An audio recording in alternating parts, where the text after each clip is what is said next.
So people can hear me talk live. Okay, are we live? Are we live? The button goes blue. Yes, we are. That's why I have to sing. Get the get the show going. All right, we're in. We've started the pregame show as we do here. So you don't have to wait for a Super Bowl for a pregame show. You got a pregame show right here. Pregame show on the Hollywoke Hot Take Live. The pregame show is all about me and Little Joan. Right, Little Joan? Little Joan finally calmed down. Here, you got your blanket. There you go. Oh, nice and toasty. It's a rainy night here in South Jersey. And what are you doing? A lot of you are watching the Super Bowl, so some of you won't be tuned in tonight. That's okay. I can forgive you. I went to a little Super Bowl shindig myself, ate the food, and left. The first play was going off, and I'm like, I'm out of here. I'm full. I got what I wanted. Good night. So we'll be talking about the box office and all the usual stuff. What's going on with me? Well, I did, this week was library week. So I did 3 libraries. I did the Deptford Library, Egg Harbor City. That was Wednesday and Thursday. And then Saturday, I did the Gill Memorial Library, which turned out to be the best one. I was very stoked to do it because it's a very historical building. And I got a little tour and got to see the historical stuff upstairs. Paulsboro is a really interesting town. Interesting little town. What? Come on, you want to go over here? Here we go. Starting already with Little Joan. Other than that, not a lot going on. Just scheduling some more stuff. I got 3 more events this month. I want to get like 2 or 3 more for March scheduled. I'm in negotiations, as they say. And then, I got 4 for March and April already. So I want to bump that up to about 6 events a month. Get that to be my average, and hopefully make my book sales. I got to order some more books tonight. I forgot to do that. I should have done that. Oh, Arden's here already. Hello, as Arden says. Is that a Canadian thing? Hello. So getting started. Let's get right into the numbers, because that's what we're really here to see. The numbers. What are the box office numbers? And the big news, of course, and it's not that big of news. Magic Mike, The Last Dance, has beat out Avatar this weekend. It probably would have crushed it by more. And look, it's in half as many theaters as Avatar. Now, Avatar's been out for 9 weeks, so. Arden, no, it's just me pretending to be slightly British thing. Fair enough, governor. But imagine if Magic Mike's Last Dance was in 3,000 theaters like Avatar. I think it would have made more money. I think it probably would have made more money. Because when you think about it, if you're having your bros over, you send your wife out and their friends, go see Magic Mike. Finish the wings, finish up the food, and on your way, ladies. Sounds like a good deal, right? Yeah. A smart move, releasing it Super Bowl weekend. Smart move. A lot of women. Not really all that interested in the Super Bowl. Some women pretend to be, I think. But I think a lot of them aren't really into the Super Bowl, but, I'm sure there are a few. Stormy is also here. Stormy Eyes 1981. Hello. Good to see you.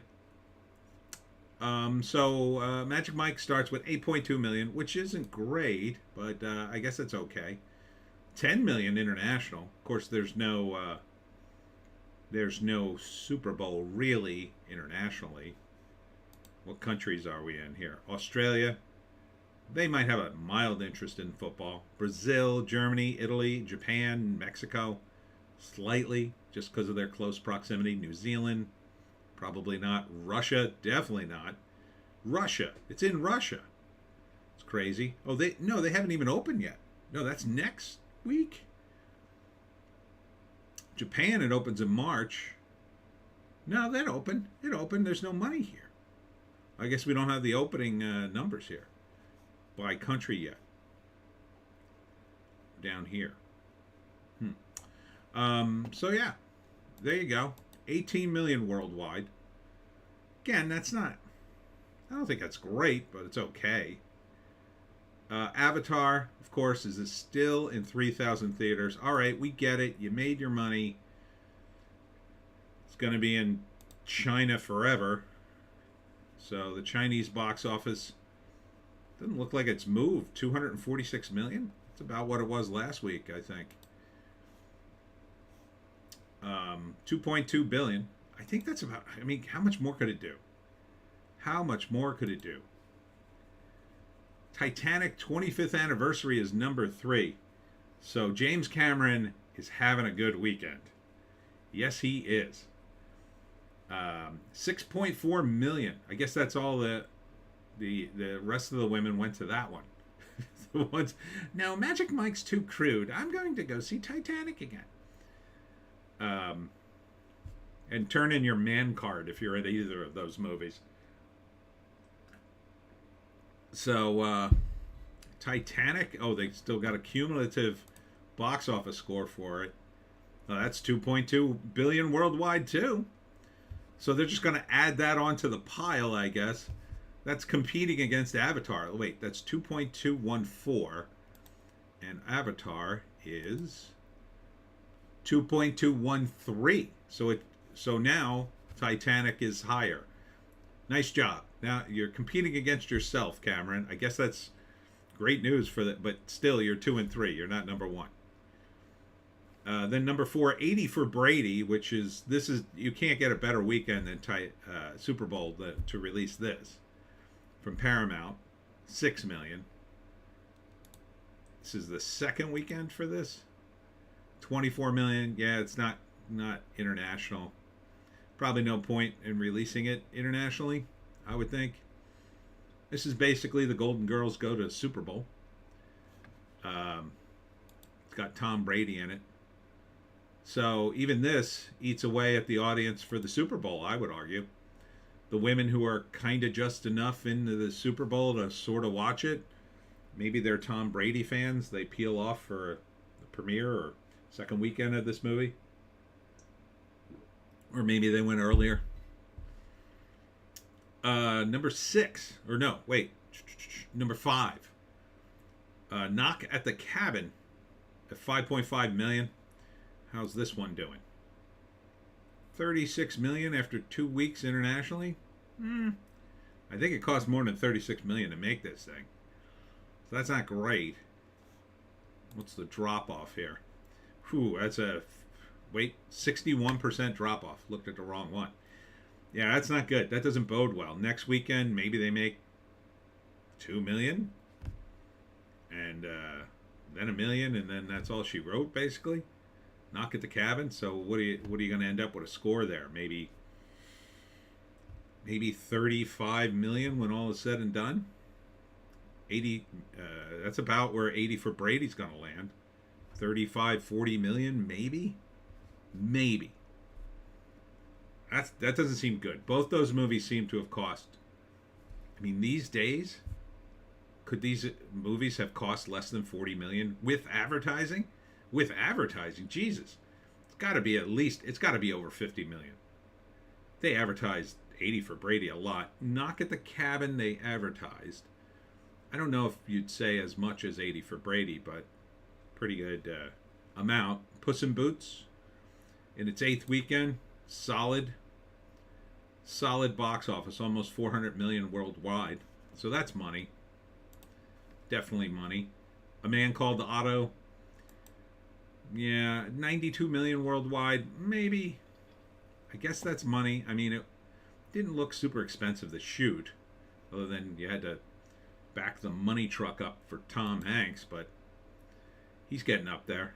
And it's a remake of another movie. So, Missing, hanging in there at, what is this, 8? 8 or 7? 26 mil. Probably didn't cost that much. Megan, still hanging in there. 2.3 million at 165. They already announced a sequel to this. That's a no-brainer. Plane didn't do as well as I thought it would. hanging on at 10. 41 million worldwide. Now, I would have thought this would have done a little better internationally because there's action in it.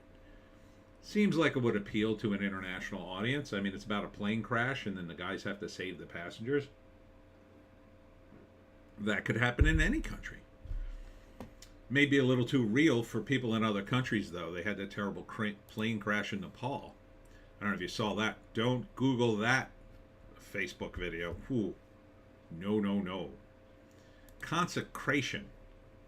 I think I saw the trailer for this. Oof. Is that it?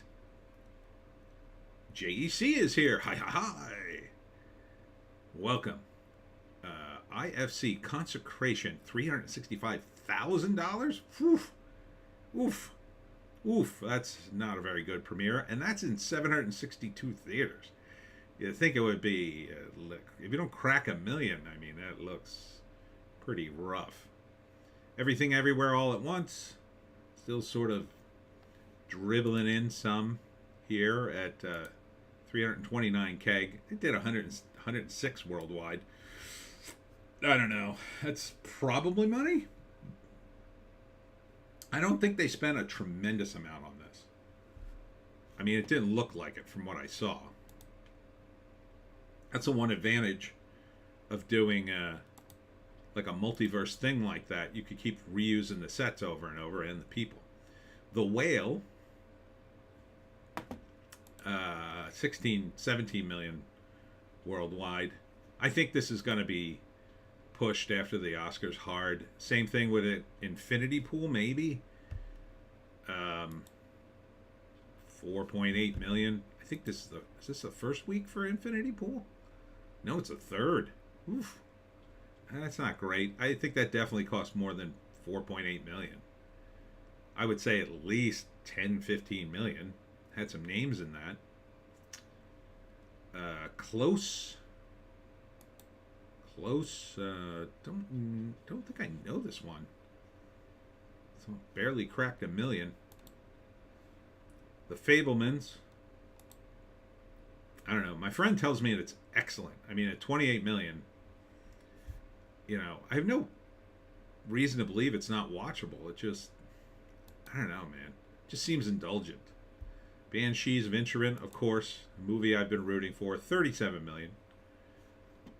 Yeah.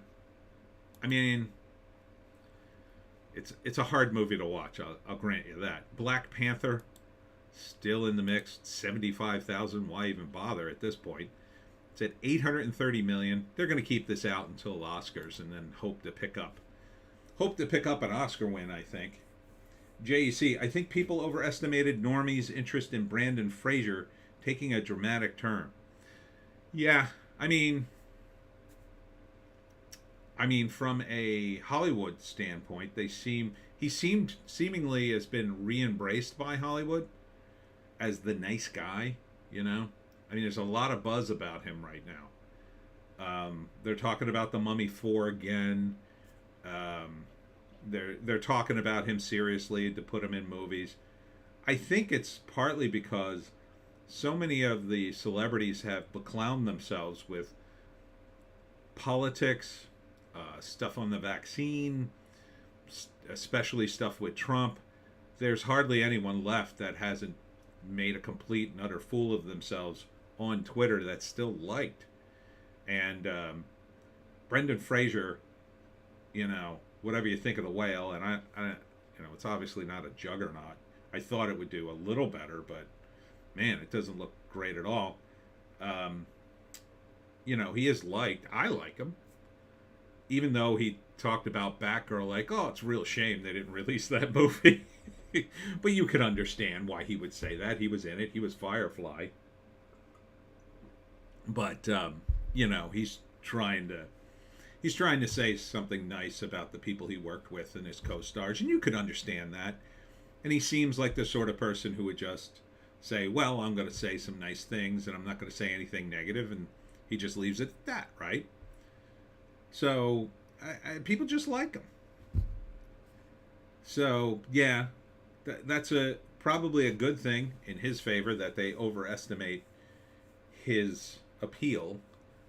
Hopefully they'll put him in something more mainstream. And he is not as heavy as he is in the Whale, but he has gained some weight, and I'd like to see him trim down, if nothing for his health, and then maybe do The Mummy or some movie like that where he plays like a cop or an adventurer or something. Would have been great to see him. I don't know if things had panned out differently with Indiana Jones. If, like, he could have taken over that role, maybe. He's a little long in the tooth for it, but something like that. It'd just be great to see The Mummy 4. With his character coming back and doing adventuring things. But I would cast him. I would certainly cast him. I would cast him in the Pineys. My first choice for the Pineys would be me as Hemingway. My second choice is Chris Pratt, but he'd be my third choice for Hemingway. I could see him pulling off Hemingway. Or definitely one of the other cousins, one of the older cousins. JEC, I saw a picture of Fraser in the Firefly costume. He looked like Oogie Boogie from Nightmare Before Christmas, made out of trash bags. Awful. Ooh, that does sound bad. Oh, man. Yeah, it's probably a good thing it's not released for him. He's in a perfect position in that respect. He can say all the nicest things he wants about the movie and nobody will ever see it, right? But people can speculate, oh, that's a shame. I bet he was great at it. So maybe he's not a nice guy, but maybe he's at least smart enough to act like one, So either way, I support that, whether he's an actual nice guy or whether he's just doing the right thing from his perspective. I'm just glad he's not super political. God. Somebody, one person in Hollywood that doesn't have to take a stand on everything. What's left? Tar. Yeah, this movie just wasn't going to happen. It should have been a smaller movie. I mean, 13 million. Maybe if Cate Blanchett wasn't in it and they'd gotten another actress, they would have saved money and actually made a little bit. But, again, a re-release after the Oscars, maybe. EO, After Sun, The Civil Dead. It's only in 24 theaters. I don't know what this is. The Civil Dead. I like the name. Is it zombies? I bet it's zombies. I, Mordecai. Looks like a foreign comedy. I'm sure it'll come up in my feed at some point. Violent Night, still lingering. 56 theaters and something called Full Time. Don't know what that is. I think this was on the list before. So that's the box office. Overall, 50 million. Not even. Not a great weekend. No, not a great weekend. So I guess we're finally into the time of year where movies just aren't going to make any money, and we're basically waiting until spring, until things pick up again. So there you have it. I think Magic Mike is probably going to drop off the radar relatively quickly. Might even fall behind Avatar next week. But we'll see. Titanic should drop right off. 80 for Brady. Maybe another week or two. Knock at the Cabin. It might pull back up when those movies drop down. And I'm not sure what's coming out. What do we got? Is Cocaine Bear out yet? When the hell is this coming out? I knew at one point, now I've forgotten. February 24th, so 2 weeks. Can't happen soon enough. So not next weekend, the weekend after, the 24th. It's Friday. I gotta see it. I know. It's weird to be psyched for an Elizabeth Banks movie, but that's the only one I'm psyched for. Maybe Ant-Man and the Wasp: Quantumania, but I kind of know what's going to happen. The reviews are going to come out, and I'm going to get discouraged, and I'm not going to go see it. Winnie the Pooh, Blood and Honey, no interest. Looks awful. Batman Part 2, the Batman Part 2. Oh, that's October, man. That's way out, dude. Fast X, I'm seeing the commercials for this. Yeah, this is soonish, May. Again, I'm not seeing Fast X. And Marlowe, I kind of want to see. That looks mildly interesting with Liam Neeson. Liam Neeson looks too old to play Marlowe, but I think he could just pull it off. Just pull it off. Oh, that's next weekend. 15th. Maybe I'll go see this. It's been a while since I actually went to a theater. Maybe I'll treat myself and go to one of those theaters with a nice easy rest and fall asleep halfway through the movie. That would be a bad sign. All right, let's get into what's going on in the biz. The Flash unveiled. Excuse me. So, I just watched the trailer for The Flash. So Michael Keaton's in it. I don't think Christian Bale's in it. Supergirl is in it. And that's about it, I think. I don't know. And this Supergirl, I don't think she's going past this movie. So I think the plot is Barry goes back in time. Oh, and General Zod is in it. Michael Shannon's General Zod. He goes back in time and does something that changes the course of history, and either Superman loses or Zod shows up to Earth unopposed because Superman never comes here. So then he has to do something, and then I guess at the end of the movie we get the reset button we've always wanted for the DCU. But if Ezra's still in it, do you really want to go see this movie? I just don't want to support this guy. And again, tell me what I suggested wouldn't be easy to do. Deep fake Elliot Page over his face. I mean, he looks enough like Elliot Page and vice versa that they could have pulled that off, right?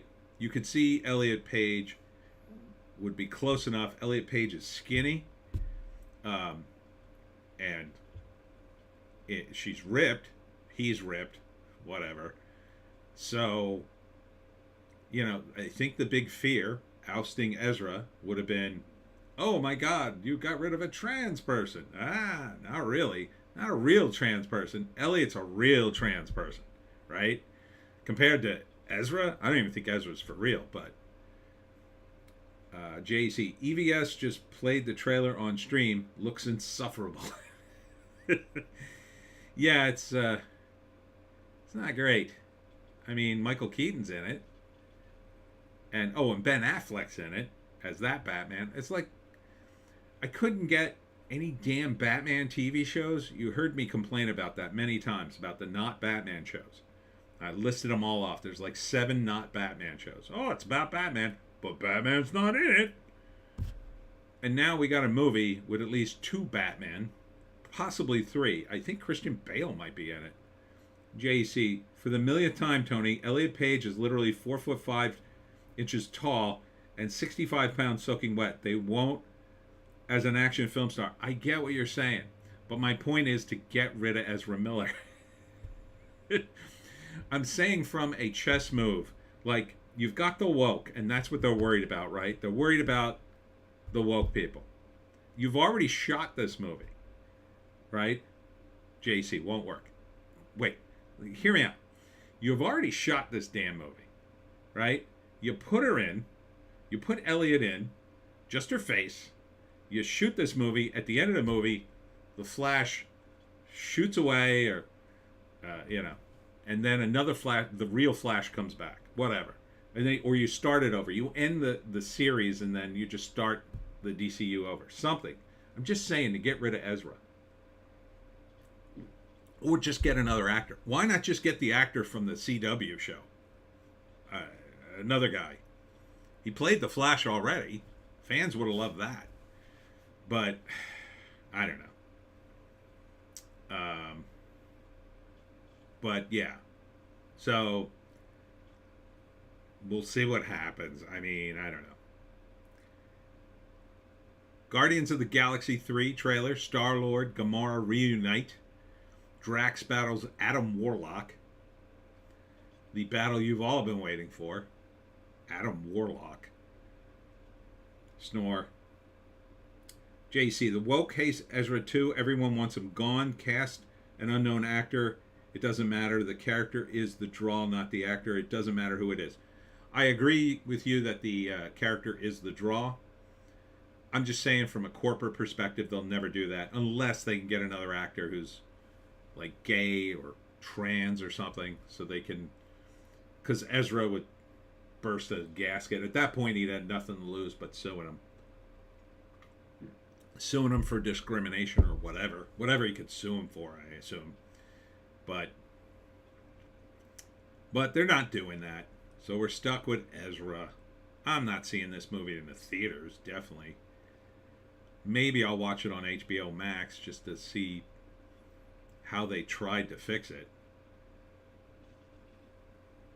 Guardians of the Galaxy, I'm kind of on the fence on. It might be good. I do like to support Pratt. I like the first one. I don't like the second one. The third one looks more serious. I don't know. It's going to be the last one. I did see the Christmas special. That was fun. Feels like it should have been a TV show after the first movie, doesn't it? Like a comedy show. Ezra would be in jail without the studio. He'll keep his mouth shut if he knows what's good for him. Until he's comfortable again. Once he starts to get comfortable again, you watch. He's gonna be up to no good. But you're right. He should be careful. The studio will cut him loose. He gets caught again doing something crazy. But yeah, once this movie starts, and if they sign him on for another movie, I mean, come on. At least stop doing the Flash for a while so you could recast him. But yeah, I mean, Guardians, I guess I would see it. Maybe. I don't know. I wish it would come to a streaming service, but I would never buy Disney Plus, so it'd be a long time before I would see this movie on streaming. As if Clueless star Alicia Silverstone returns as Cher Horowitz in Super Bowl ad for Rakuten. What is Rakuten? Is that a new platform?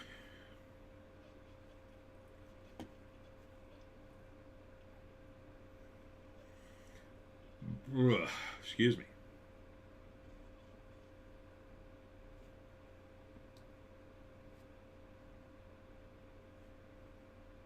Nah. I mean, she looks okay, I guess. JC, I promise you they have more than enough dirt on Ezra to keep his mouth shut. I don't know, man. It's all out there. I mean, after a certain time, whatever he was gonna be charged with, the statute of limitations will run out. He can't be tried again, right? If they cut some sort of deal. Now I think he got some kind of probation. They cut some kind of deal. I don't know what. So, but can a guy like that help himself? That's the thing. Can a guy like that stay out of the booze, stay off the drugs? You know. But then again, you look at Colin Farrell. There was an article 2 days ago. Colin Farrell was a drunken maniac. He got banned from his favorite bar in Ireland, and 25 years later, he's allowed back. But he did get his act together. I'll say that. David Jalakua, Della Soul's Trugoy the Dove, dies at 54. Too soon. Too soon.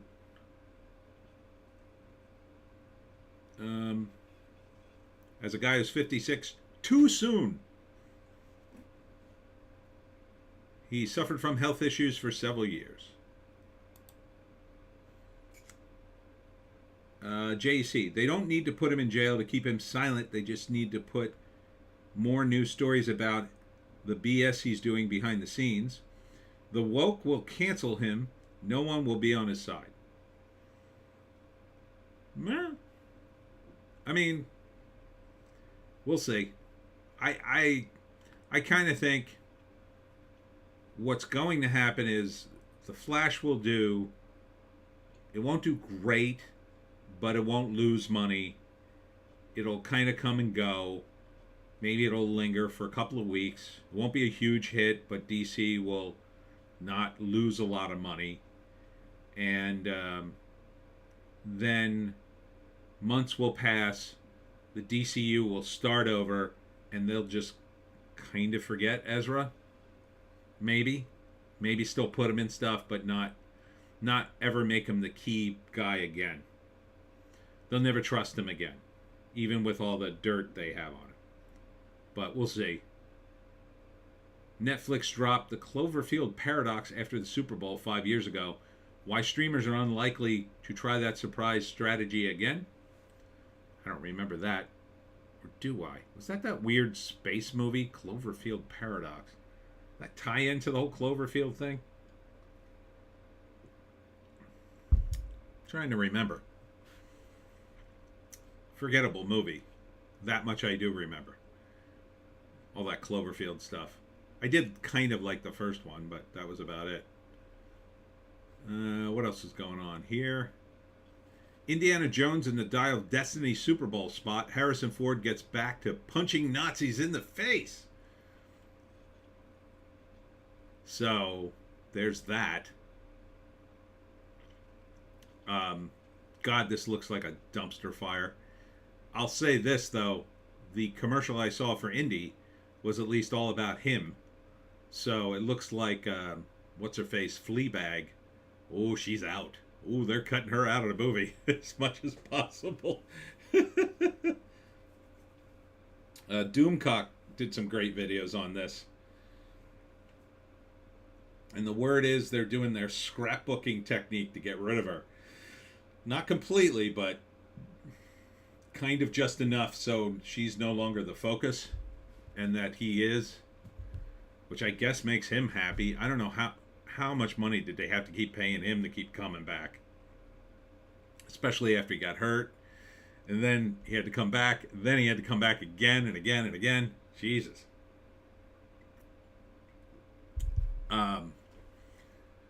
This is going to be... I almost want to see Indiana Jones and the Dial of Destiny for what a dumpster fire it's going to be. Bleach Demon is here.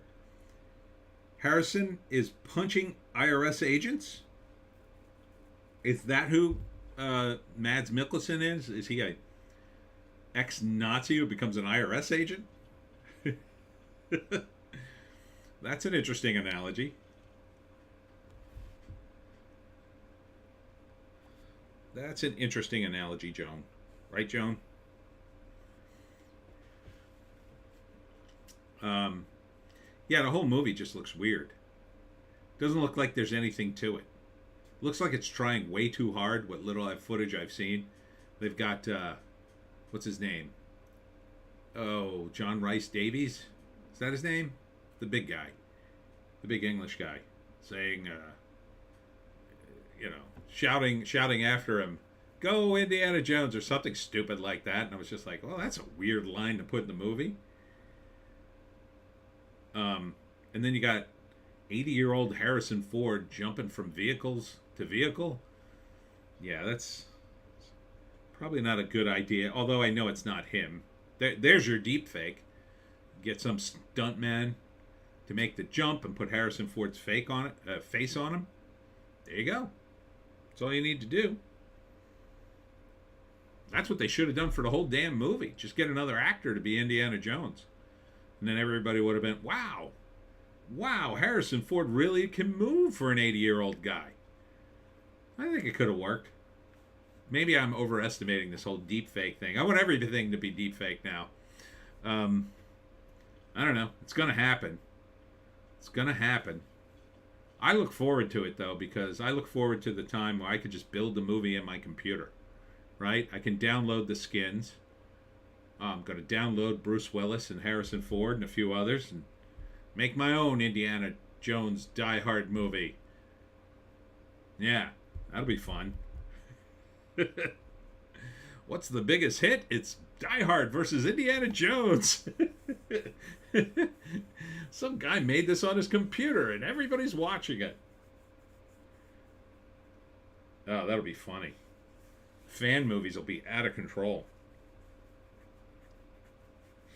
You can just make your own Batman movie. You just make it all in the computer. All right, checking over at the Hollywood Reporter. Super Bowl pre-show. Sherry Lee Ralph. I don't know who that is. She sang the Black National Anthem. So, yeah, I didn't like that. There's only one national anthem. Pretty much everybody I know agrees with that. There's no country of black.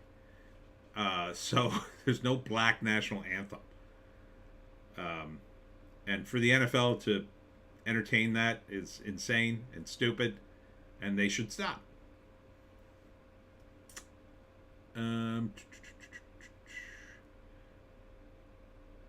Jennifer Lopez is confused by Ben Affleck's working a Dunkin' drive-thru in Super Bowl ad. Yeah, I don't think she's confused. I think she's totally on board with it and knows what the deal is. This was weird. Uncoupled, the Neil Patrick Harris TV show, like the gay rom-com TV show he's doing, which, like, the big laugh in that was him taking a picture of his butt, his naked butt, for a Grindr ad, is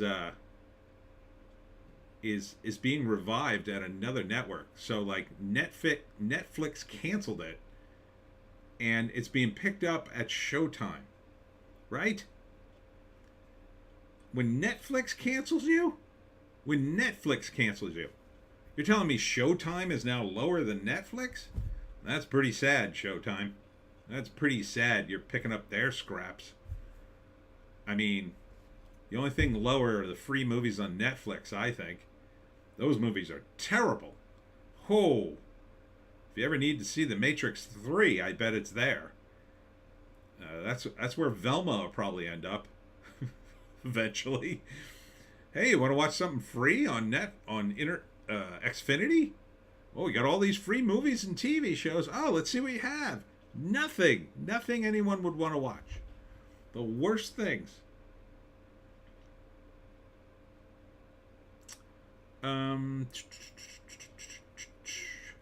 Michael B. Jordan's Rainbow Six finds writers. I don't know, man.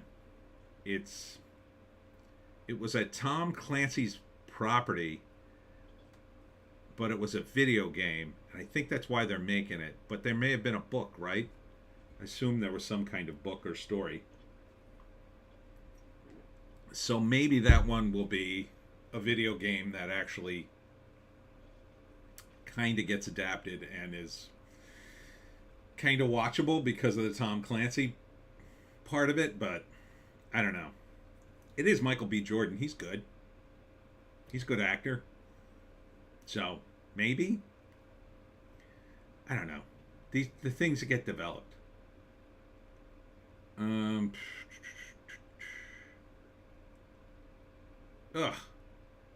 Topless photo shoots, evading ski patrol, and hella skiing.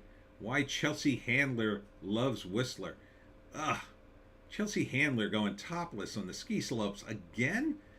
I mean, like, once it was funny, maybe, older woman.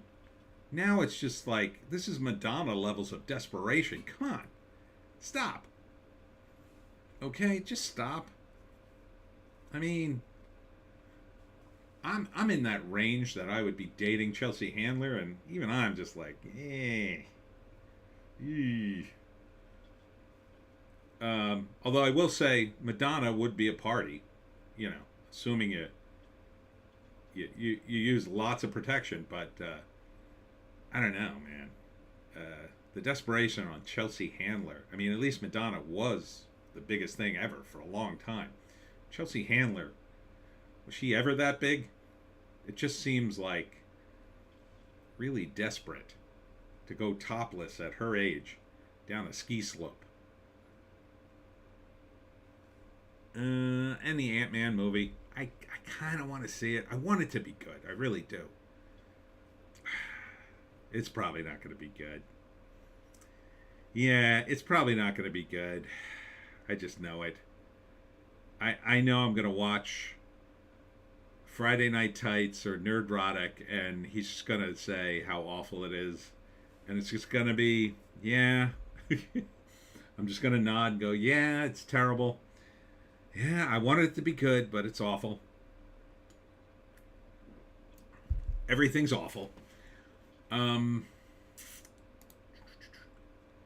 Deadline. Pretty much the same stuff. Oh, Transformers Rise of the Beast trailer drops during the Super Bowl. You know, a lot of football fans, they love the Transformers. Oy, that movie's not going to be good, I don't think. I mean, at this point, they're just doing movies based on product. Oh, man, did you see my Ardent? Let's be real. The odds of anything related to old school comics being good these days when it's adapted are pretty limited. Yeah, one could hope. One could hope. But, like, the new thing seems to be to just develop movies based on product. And this Air movie, Air Jordan movie, oh, man. It's just, I kept calling the movie Shoe. Shoe, the movie. One person got mad at me in the comments, and I'm just like, that's all it is. It's just Shoe, the movie. Shoe. It's about a shoe. Ever see a movie about a shoe? Bleach Demon. I'm almost at the point with movies coming out that I would rather watch Hallmark movies. There's just nothing out there anymore. Excuse me. Yeah. Although Hallmark movies are too sappy, I would say. But yeah, I see what you're saying. At least the Hallmark movies follow a formula you could kind of get behind. You know what would be great? Would be a Western channel. That would be great. Because then it would be kind of like the Hallmark channel for men. Because those stories would always end in a shootout. Or a dude riding off into the sunset on his horse. It'd be cool. You know? Just like all the Hallmark movies are like, you know, women in trouble. You know? Their husbands being stolen and or trying to murder them and stuff like that. Or happy family movies. You know, at least a lot of those movies are wholesome, I would gather. JC, I think you have the YouTube naughty filter on the chat. Oh, I do? Thought I see. I got live chat on. That's the one, right? Because otherwise, top chat. Nope, I got the right one on. What the hell did you say? What did you say, JEC, that the regular filter got you? Let me try. Let's see. Community moderation? Do I have that on? Oh boy, no, I don't want to go all of that. Now I think I have the right thing on. Here, wait, I'll go back and forth, and then maybe that'll fix it. Oops. No, I did the wrong thing. There we go. All right. So, I don't know. Transformers are for normies and Chinese audience. Is that what you typed that got filtered? Or did I skip that? Maybe I skipped that. No, I don't think so. YouTube filtering for the Chinese, perhaps. Transformers are for the normies and Chinese audience. Yeah. I guess I can't offend the Chinese. Although there was a lot of military stuff in the first couple. JC, that having intercourse with Madonna would be like sleeping with a demon. Yeah, but, you know, demons would kind of know what they're doing in that department.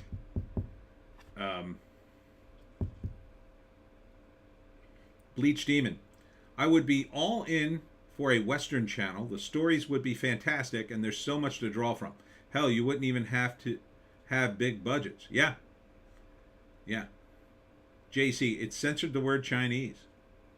Yeah, it looks that way. Weird. Why would it do that, YouTube? YouTube mods. Shilling for the Chinese. Why am I not surprised? Bill Maher learns the limits of language on his new CNN outlet. What did they do to him?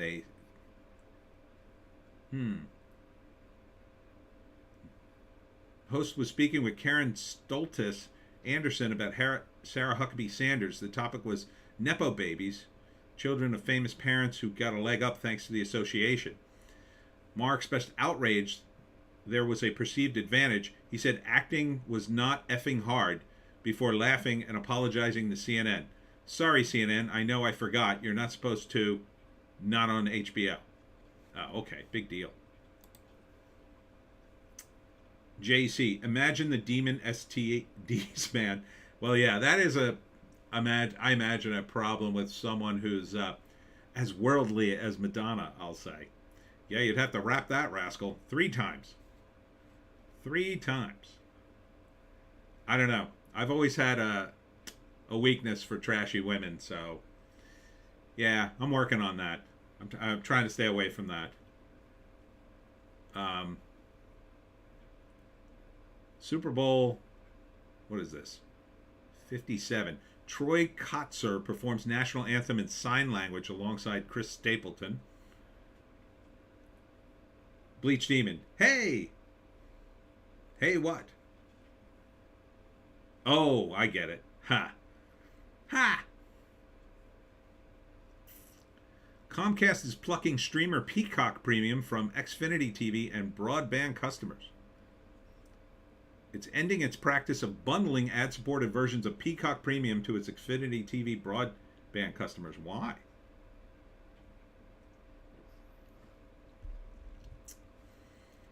JEC, there's trashy and then there's so plastic looking it's time to recycle her face. Yeah, the face is a problem. But everything feels very similar in the dark, I'll say.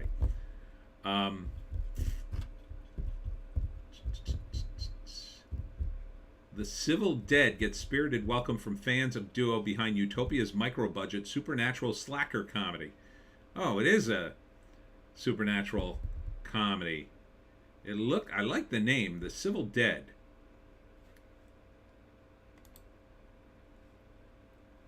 What is it about?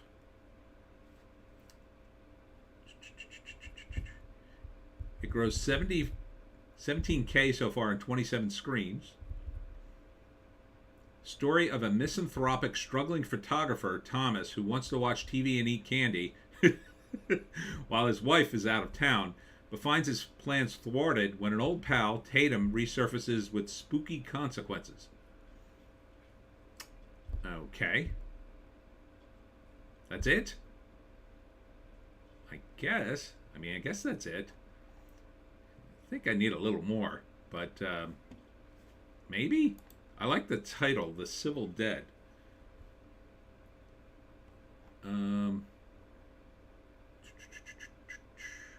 Alright, moving on to bounding into comics. The big, one of the big things this week, before I get into this, was Eliza Blue. I don't know if you guys had any thoughts on Eliza Blue or heard about it. So, in a nutshell, Eliza Blue claimed to be this advocate for people who had been victims of sex trafficking and claimed to be one herself. Now, I'm not sure if her claims are true now because of all the controversy around her, but it sounds like she conflated sex trafficking with being in hip hop music videos while she was in her 20s and is now embarrassed by them.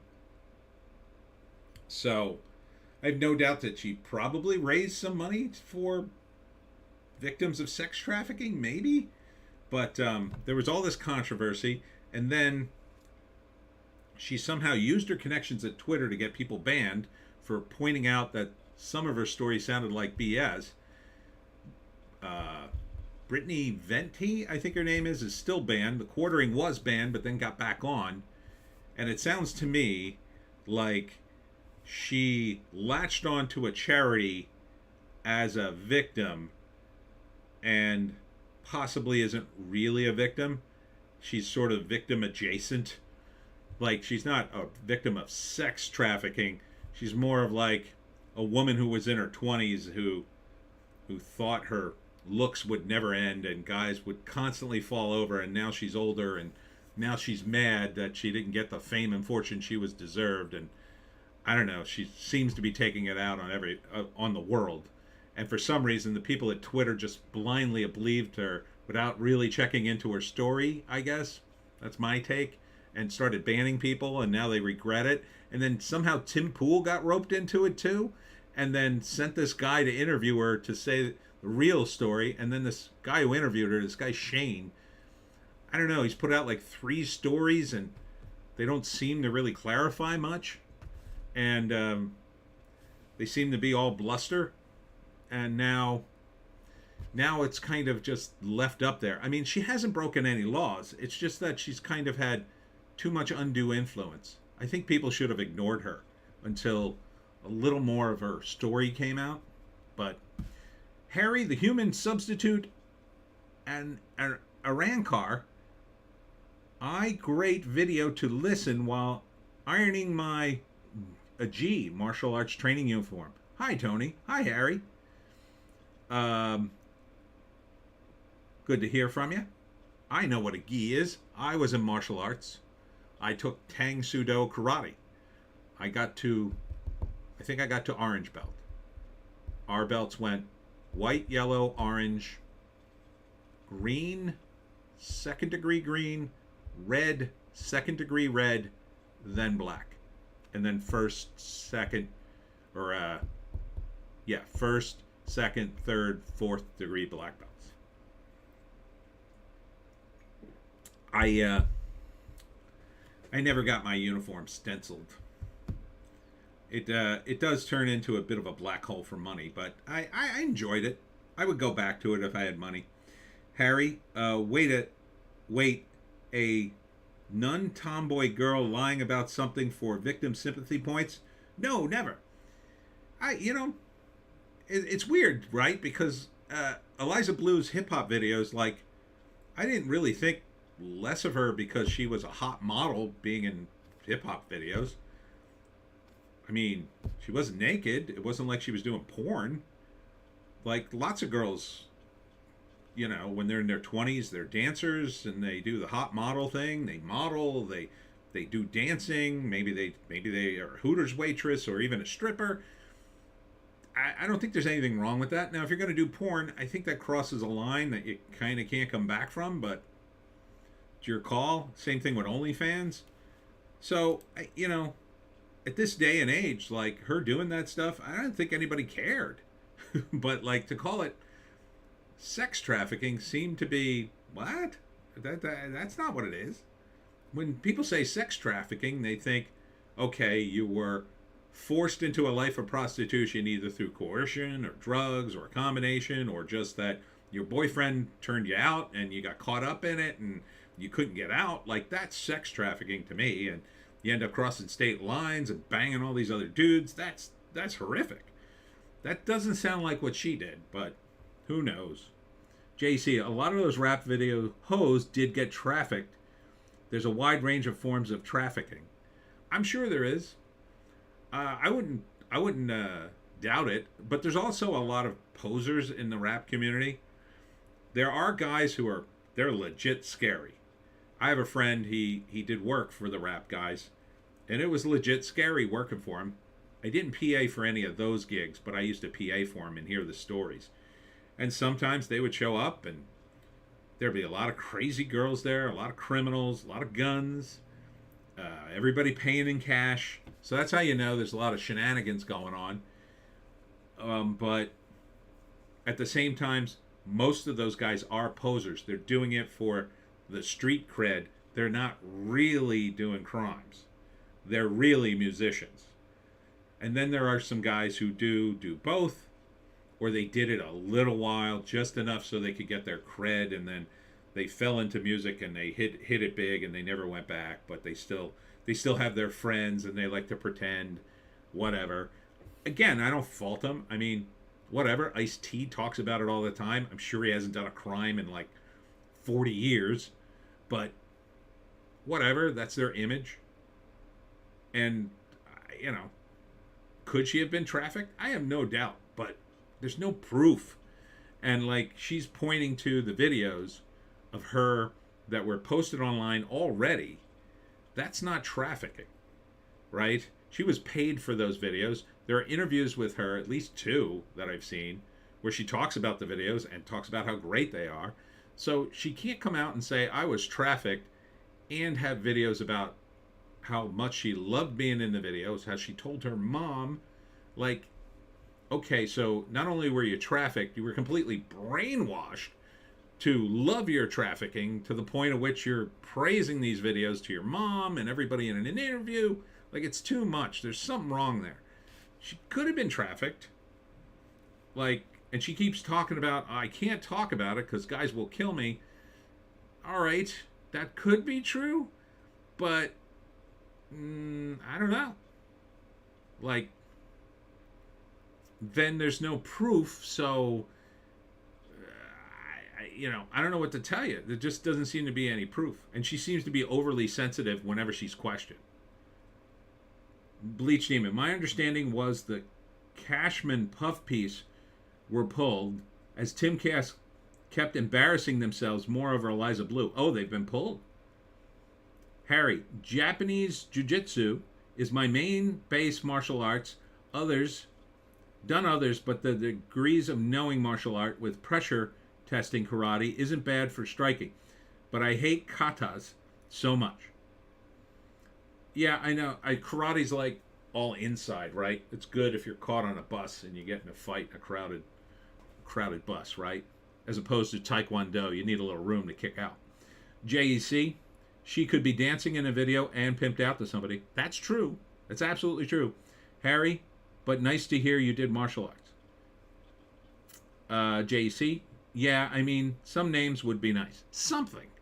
Like, I get it. Like, if there's an actual cartel guy who said, I'm going to murder you if you ever speak about this, I get why she wouldn't talk about it. But, you can talk in broad terms and not give the game away. I mean, she could say, I was trafficked, for instance, by the Mexican cartel, right? She's not saying which one. She's not saying any names. And then you get an idea, okay, now we know at least the organization.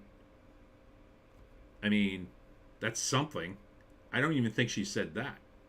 So, I don't know. I think, and then there's the thought of this, like, why is she telling people at all, right? Like, she could do work for people in the world of, for sex trafficked victims. Like, she could do that work. Everybody would praise her. You don't have to be a victim to be praised for doing that work. And if it's such a danger, okay, maybe she just says, I know that world to some degree. I don't want to say anything else, but I know that world, and these women are in danger, and that's all I'll say about it.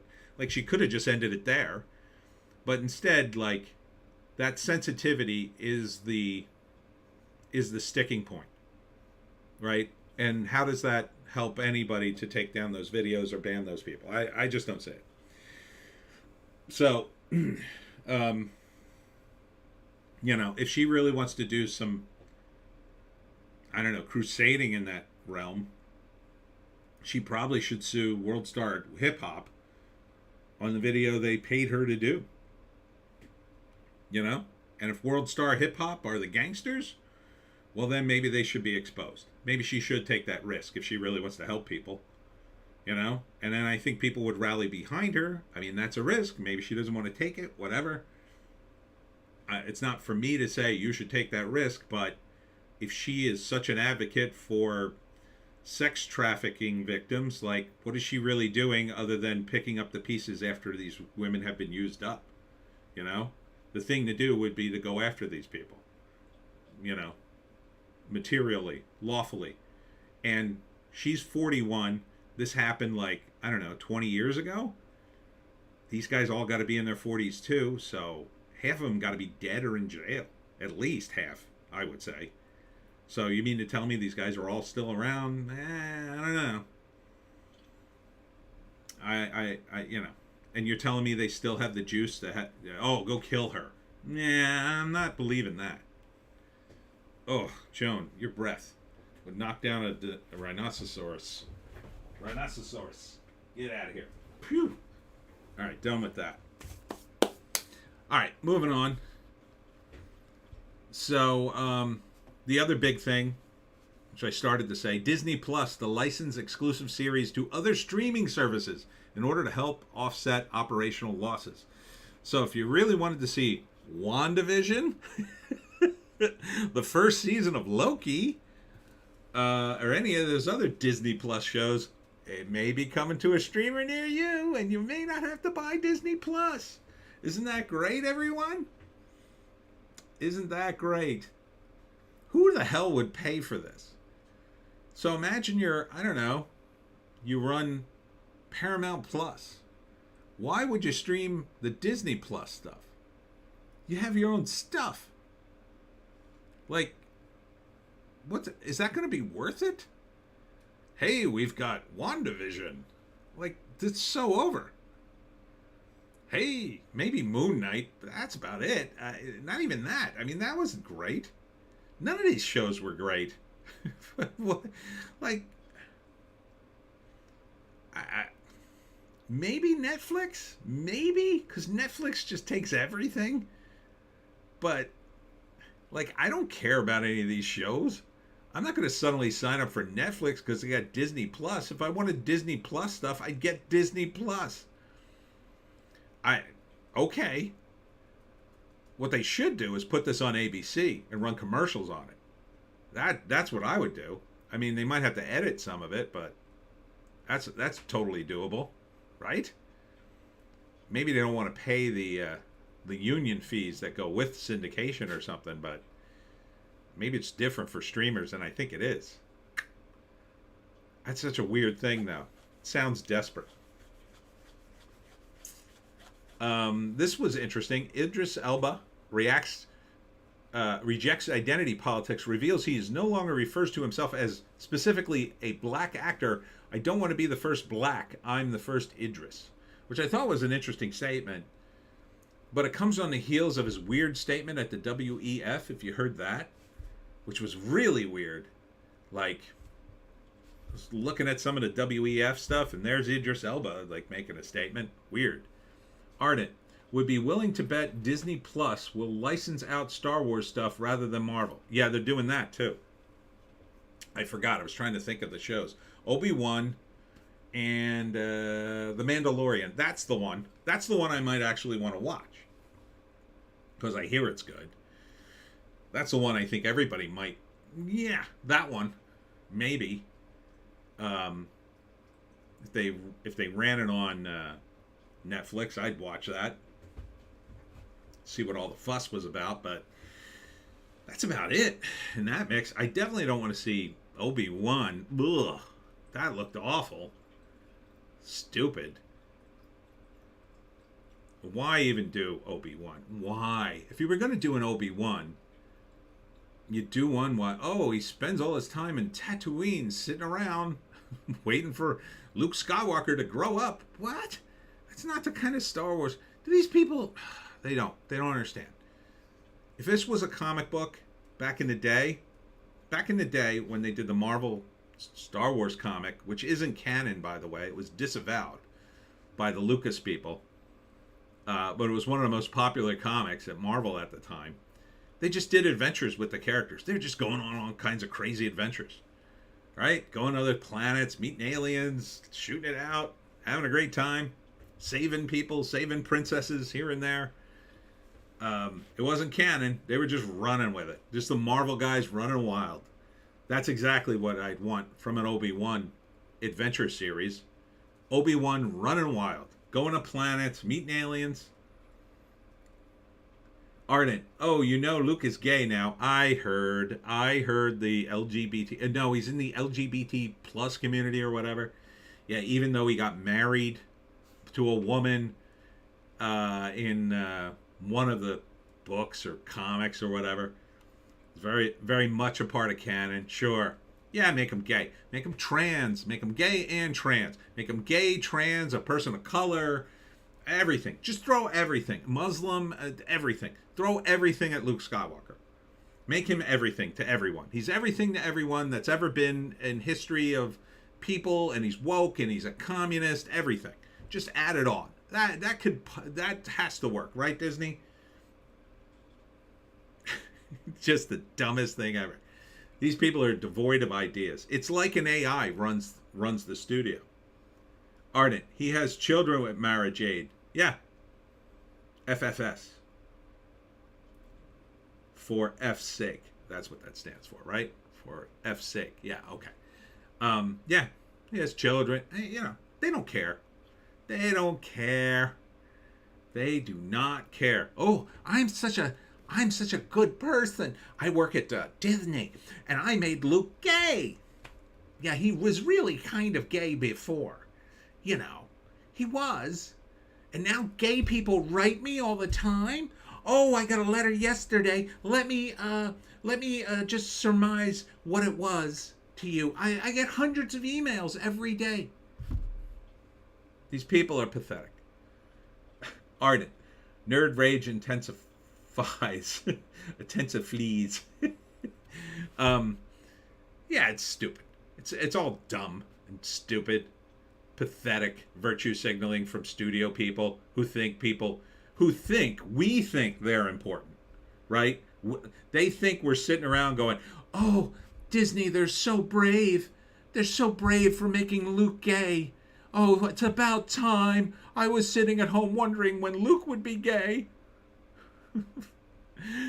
In between thinking about ending myself, I was wondering when will Luke be gay, and now it's happened, and now life is good. Like, no.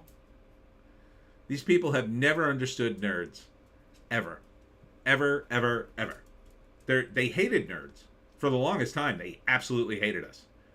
You would talk to them, and they'd be like, Star Wars, sci-fi. Yeah, no, that doesn't work. That's not for the mainstream. That doesn't play in the sticks. Now that's all they have. They've destroyed everything else. So now they're down to the nerds. Because they've finally come to realize, wow, what a fan base we can exploit. And they're exploiting the hell out of it, and they've destroyed it. Go to a con. Go to a con and try to talk to the nerds now. Used to be I knew these people. They were nerdy to the core, well-read engineers, computer software people, nerds beyond belief. You know, you want to talk about science, you want to talk about real-world stuff, these people, they knew it all. Now you go to a show and you talk to the nerds, these people couldn't be more soft. They're like walking, living cream puffs. And most of them are dumber than a box of rocks. They work in IT somewhere, and they typically have a huge problem with their weight. They have Funko. They're spending their money on Funko and stuff they don't need. It's sad. It's really sad. Harry, they didn't get bullied like us. They don't deserve the title nerd. Yes, it's true. Yeah, no, they've grown up very, very soft. And it's sad to see. You know, it was nerdy enough when I used to go to shows and they talk about filk. filk, which I never understood, or oh, there's going to be this band playing, and they do all sorts of parodies of various nerd things, and they do these song parodies with Lord of the Rings and Star Trek and Star Wars and all kinds of crazy stuff. Ardent, exactly, Harry. Nerd used to be a whole person description. Yep, it did. It did. And now it's just sad. A lot of them died off. A lot of them weren't very healthy, even though back in the day they weren't super, super fat, although a few of them were. Now a lot of them just die. They literally just die. I cannot tell you how many times I go to a show and then I open the con book, and in the back there's a memoriam to 2 or 3 people who died, who were in the con community for a while, and they're just super, super heavy and unhealthy. You go to a con, what do they serve? Hey, you want some Doritos and M&Ms? Oh, and have a giant glass of soda. It's like, do you have nothing else to drink? At least get a case of bottled water or something? But way back in the day, if you went to like Worldcon or something, people would cook, and it wouldn't be health food, but it would be regular food. It wouldn't just be food out of a bag. Or people would maybe they'd indulge in a little bit of snacking, but then they'd go out to eat and eat something for real. Now it's like these human blobs just sitting around all day long. Ardent, the fights about Kirk versus Picard, Wars versus Trek, God, I miss those days. Yeah, or just sitting around playing D&D.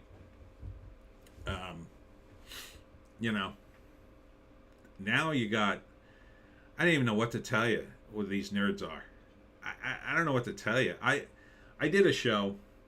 It ended up being online because I didn't want to go all the way down there. And, so we did this panel discussion online, and the moderator was trans, and I had no problem with that. At some point, it got a little political, and I try to stay away from that in these events. And the moment it did, and I didn't initiate it, but the moment it did, the panel filled up with people. And they immediately assumed I was somehow attacking the trans moderator, which I wasn't at all. But you could feel the tension in the air. They all piled in to make sure I was saying the right things. Ardent. Cisco, by the way. Cisco was good. He's number 2. I'd say he's 2. It's Kirk, Cisco, Picard. Yeah, I guess Picard would be 3 now. Cisco was superior to Picard. There's no argument that Kirk is king. No argument whatsoever. Pike is completely worthless. The new Pike, old Pike, maybe you could make an argument for, but new Pike, no.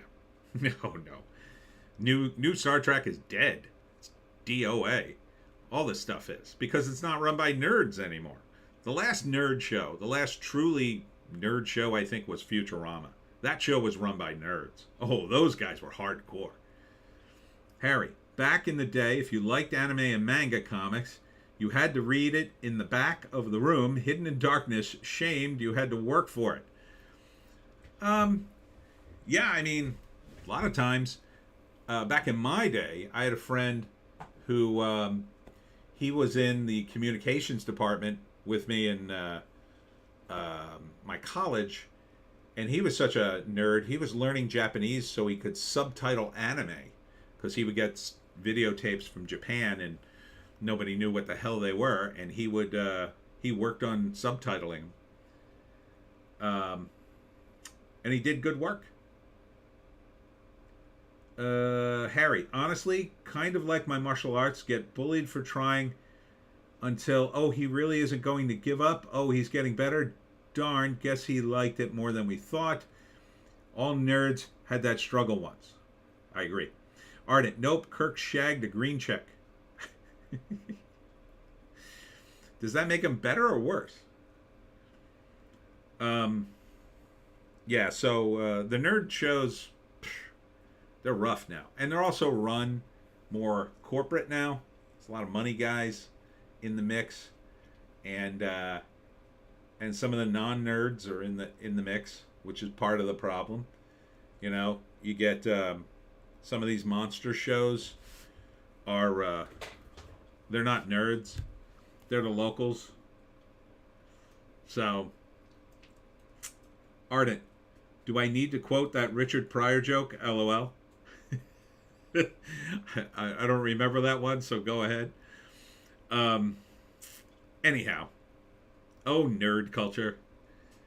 What was the other thing I had to do on this? Oh, Fast X is coming out. Director Louis Leterrier, I don't know his name, admits he rewrote the entire script while on a flight to set. I had to on the fly rebuild the airplane. This to me tells you how little there is of a plot to the Fast and Furious movies. It's just a bunch of stunts all tied together with a few scenes of, like, you know, Vin Diesel looking pensive. Oh, we got to do this for family. Yeah, let's go. And that's like 90% of the dialogue in between them blowing up stuff. And now they're wedging Jason Momoa in there along with Paul Walker in a flashback. I'm just so far out of Fast X. Ardent, if the B is green, there's something wrong with the P. Yes. Joan, I'm doing a live stream. Come on, come back. Come back. There you go. Okay. Joan's back, everyone. There you go. Bleach Demon at Ardent. Thus, Kirk is the best. He strengthened her interspecies relations more than Sarek ever did. Nice. Harry, Tony, I would have defended you if there was, if I was there with the trans story you just mentioned. Thank you, Harry. Yeah, no, it didn't turn into that. It just turned into, like, it just turned unbelievably tense for a moment while I tried to, like, promote my books and comics, which is what I'm there to do. See, that's where people get in a problem. Base Doggo, says Harry. Yes, Base Doggo. You know, they go to these things and you get roped into a political conversation. The first thing you should do is just go, I'm not here to discuss politics. You know, I'm here to promote my books. Now, if they want to call me out on my politics, they're going to have to read my books. And that's a win-win because they can't win that argument. So they call me out and say, well, I have read your books and here's, all right, well, tell me why you think it's so political and what you think you know about me. And give him the rope, give him lots of rope, and then let him hang himself. Oh, well, let's see. Who's the expert here on my books in my universe? Is it you? Oh, no, it's me. So that's the way to handle that. But you got to be the creator to really handle that. If you're trapped in some panel about Spider-Man and you're not Steve Ditko or Stan Lee, well, you're just in an endless loop. No, Spider-Man is trans. Yeah, so this Fast X thing, you know, I respect the lineup, I guess, the marketing of Fast X and the whole Fast and Furious franchise, but it's just not my thing. They just take it way too seriously. Harry, oh, they want to talk politics, but only their politics. Exactly. If you talk on their terms, you're screwed. So it's like, the other day, I go into my Facebook feed, and there's some dude I used to went to college with, I think. You know, back in the day of Facebook when everybody's just, oh, it's this dude. I know him. I'll friend him. I'll friend you. I'll friend them. And then he pops up in my feed and he's crying about the Hogwarts legacy and how upset he is with J.K. Rowling and her transphobia. Oh! And I'm just like, this guy isn't trans. This is just a major, major virtue signal. I want to slap him. Because he's pathetic. But that's the temptation you have to resist.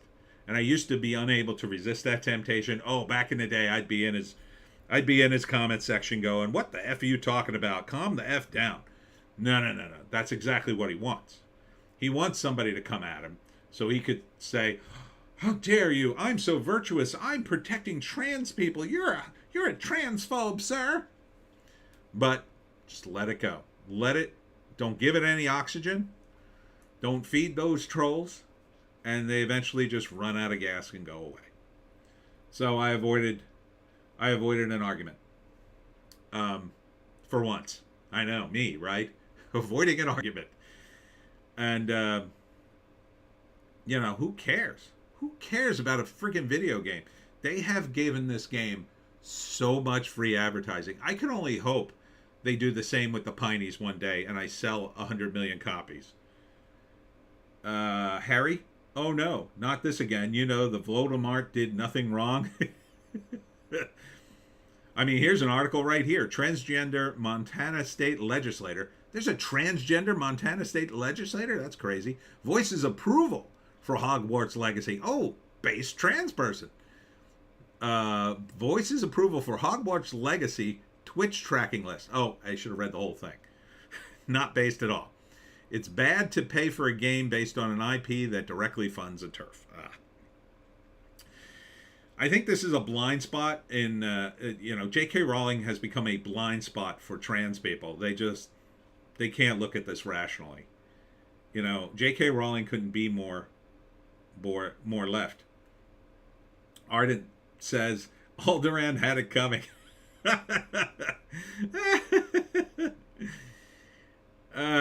Yeah, they just can't seem to let go of J.K. Rowling. The woman who said the controversial thing, hey, maybe trans men or trans women shouldn't compete with biological women in sports. Oh my God, so controversial.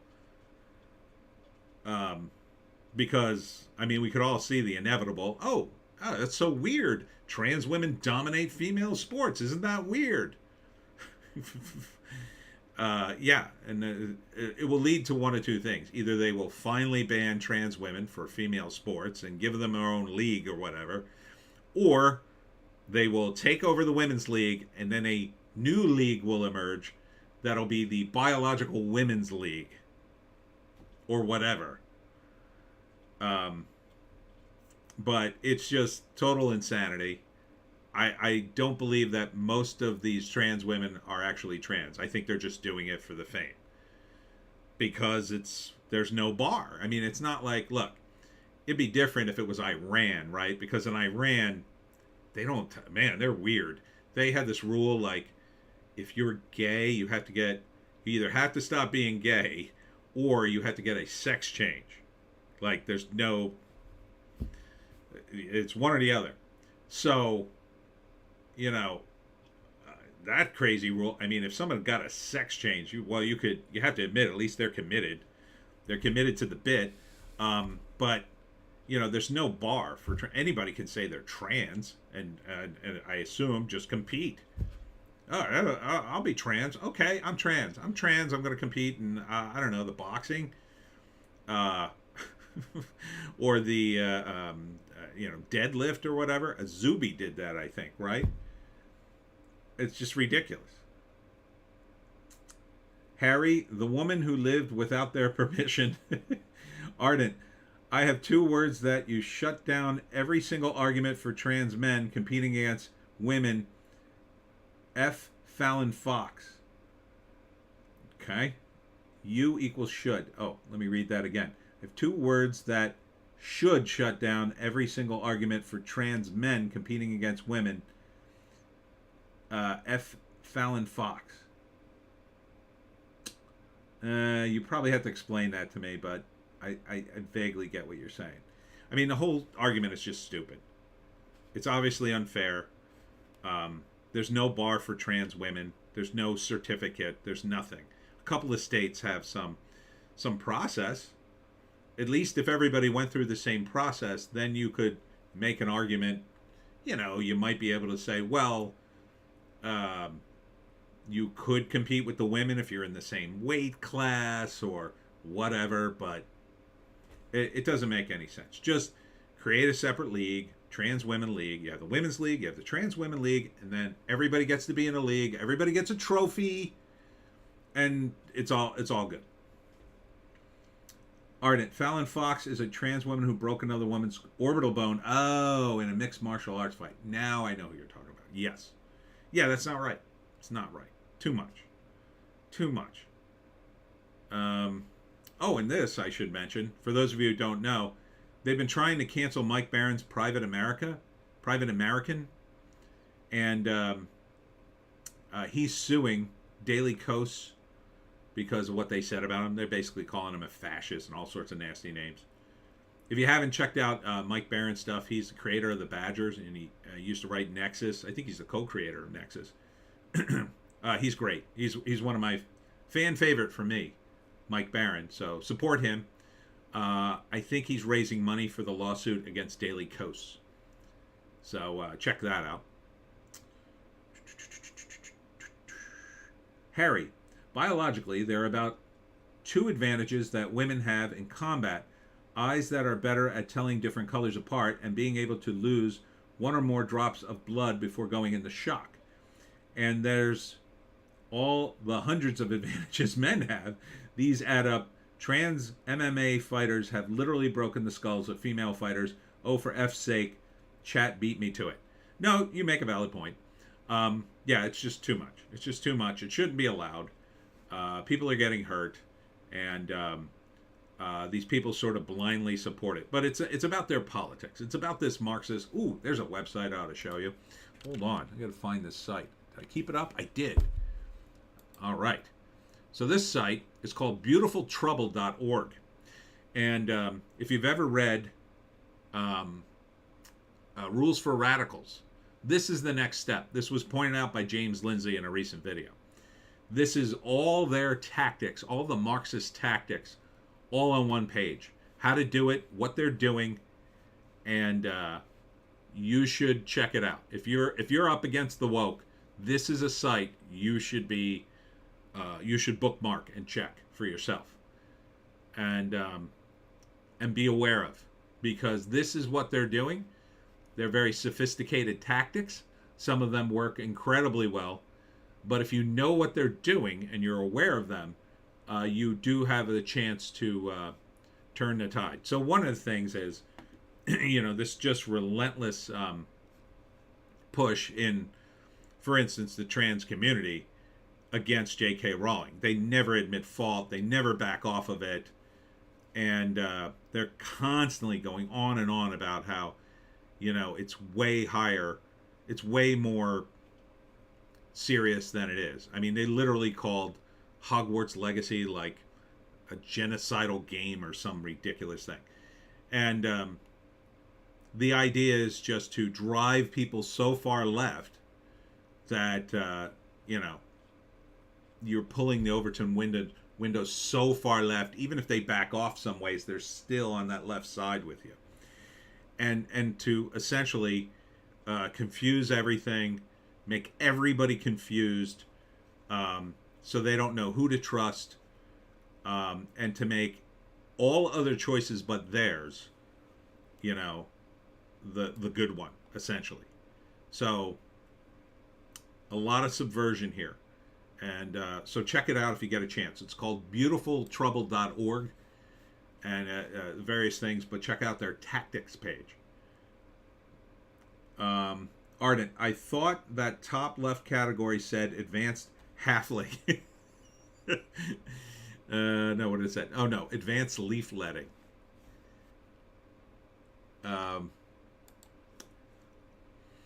Conan the Barbarian and the Christian Pilgrim. I guess that's going to be a thing. Somebody's doing a very based Conan, apparently.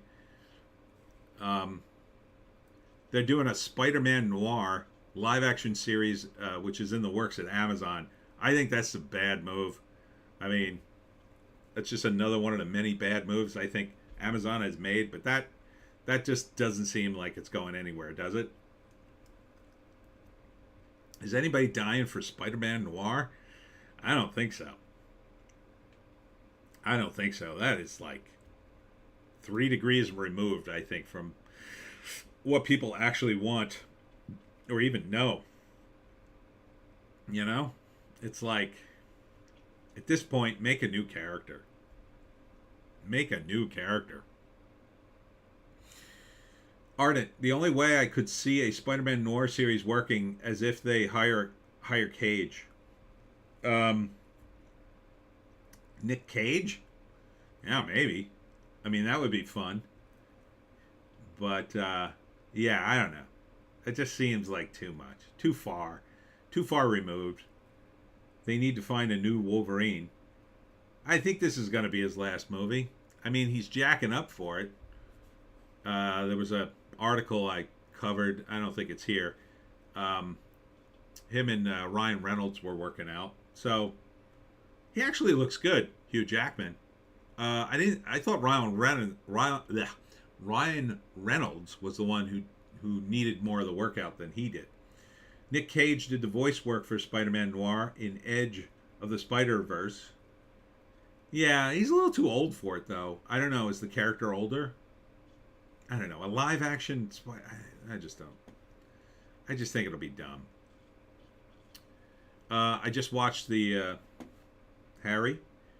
Not a full but short list of sport combat advantages men have: more dense bones, heavier bones, denser muscle tissue, larger heart, larger lungs, creating better oxygen and blood to muscle circulation, prevent lactic acid buildup. That's just 4 advantages. You can see how that quickly adds up. Yeah, oh yeah, absolutely.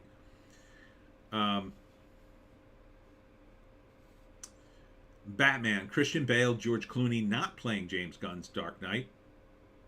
And then Christian Bale rumored back as Batman. Bleach Demon, clearly they need to create a new character, wish fulfillment, where it's just a mirror for the audiences. Yeah, I mean, at this point, I'm surprised. You know, the technology's there. I'm surprised they will eventually have a thing where, like, you start a video game and then you just scan in your face, and then it puts your own face on the character. Ooh, there's an idea. That sounds like the technology's there for, right? I think I'd be down with that, right? You put your own face on the character and then start running around. Ooh, the next Fallout, that would be badass. Could watch myself shooting mutants and stuff. Or you could put anybody's faces you want. You know, you could put Brad Pitt face on something. But anyhow, I saw this Flash Super Bowl trailer. Yeah, it doesn't look great.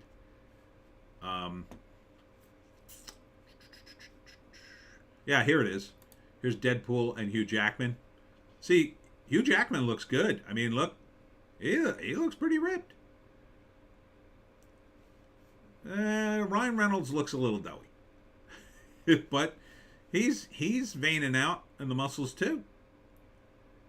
But yeah, Jackman. You know, I don't think Ryan Reynolds even needs to work out that much. I think he just needs not to be fat. He's wearing the Deadpool suit the whole time. It's not like he's going to not be in the suit. I mean, he's an actor. He needs to stay in shape, but I don't think he needs to be jacked for Deadpool. Marvel drops Ant-Man 3 spot posters against The Flash. Woo, it's going to be a competition. Do you want to go see Ezra Miller at The Flash or Ant-Man in his 3rd movie? Wow, what a choice. What a Sophie's choice that is. Me, I lean towards the Ant-Man because I kind of want to see it, but my expectations are so low at this point. 2 was a little rough, but Harry the Human? Jesus Christ, that version Spider-Man is obscure even to comic readers. I promise you they would F that up because in the comics he fought bad guys from Germany. We all know they would turn that into Trump. Yeah, I'm sure. I mean, they already turned MODOK into Trump, I think. That's what I'm worried about in the Ant-Man movie, that they did that. Because they did that in the comics. They turned MODOK into Trump. And then, like, Patton Oswalt was voicing him in the cartoon, which was, like, kind of a comedy. I don't even know why they brought back MODOK. He's such a ridiculous character anyway. But they did. So. Oh, and then this Dungeons and Dragons trailer. You want to talk about a movie I don't think could possibly do as well as the amount of money they spent on this thing. Dungeons and Dragons. Now, Like back in the day, I would have lost my damn mind if they had come out with this movie because the effects look cool. I recognized half the monsters just in the trailer. I think I saw an owlbear, a dragon, a gelatinous cube, a displacer beast, and that's about it. But still, I would have went absolutely bonkers for a movie like that when I was a kid. But now, it's like, meh. I mean, it looks good. I don't think this could be good, but Chris Pine, maybe? I don't know. Epic heist to retrieve a lost relic. It's not a bad plot, but I don't know if people are going to get all the monsters, especially after D&D went woke, you know? And if they try to pull that woke crap in D&D, I mean, they just, again, they don't understand what the good part of that was. You know, the amazing part about D&D, and I came up in D&D, like, I was there in 77 when the game hit and everybody was playing it. Everybody in the nerd community played Dungeons and Dragons. And we played it in high school and all through college. And it was the game. And part of the fun of the game was we're sitting around going through the weapons and talking about, oh, you're going to use a halberd or you're going to use a double broadsword, you're going to use this, what's the damage, what's the weapon speed, all this stuff. We didn't even know half the rules. We would all use the biggest weapons and we never added the weapon speed or the initiative correctly. But yeah, I mean, it's just not the same. You can't like neuter this and make it cool. The whole point of it was way out of control. Like, I'm in junior high playing this game, talking about chopping people's heads off. My mother's in the background going, what are you guys talking about? Well, we're playing Dungeons and Dragons. Yeah, but you're talking about chopping some guy's head off, and I'm a little worried about that. It's just a game, Ma. That's what kind of made it cool. It was kind of edgy for its time in that respect. We were talking about, you know, we'd get stuff from White Dwarf magazine, and those guys were crazy. They had cool Dungeons and Dragons. Like, the regular Dungeons and Dragons stuff, it was okay. You know, you would end up adding your own sort of, we're going to cut that guy's arms off until he tells us where the gold is or something. But in the White Dwarf, oh man, they had like characters that were worshiping demons and doing all this occult stuff. And so if you got a hold of one of those White Dwarf adventures and ran that, it was sick. It was just crazy sick. And then you'd be in a horror movie with Dungeons and Dragons. And then the stuff you had to talk about, whoa, oh no, you found all the bodies and the skulls are piled to the ceilings. And like, and my mother would have a heart attack. Stop playing that game. I'm a little worried about that game. That's kind of the edge of Dungeons and Dragons. That can't be in this movie, right? It's not going to be a blood fest. It's not going to be people being tortured. It's going to be like a fun, campy thing. That's not really Dungeons and Dragons. It's pretty gruesome as a game. And it's a little edgy and it's medieval, you know, medieval stuff, medieval-esque. You can't put modern sensibilities to Dungeons and Dragons stuff. It just doesn't work. You know, what are you going to have? A guy in a wheelchair and your trans cleric running around? It ain't going to work. Not going to work. And Tim Allen's back for Toy Story 5, if anybody cares. What the F? Toy Story 5 just shouldn't happen.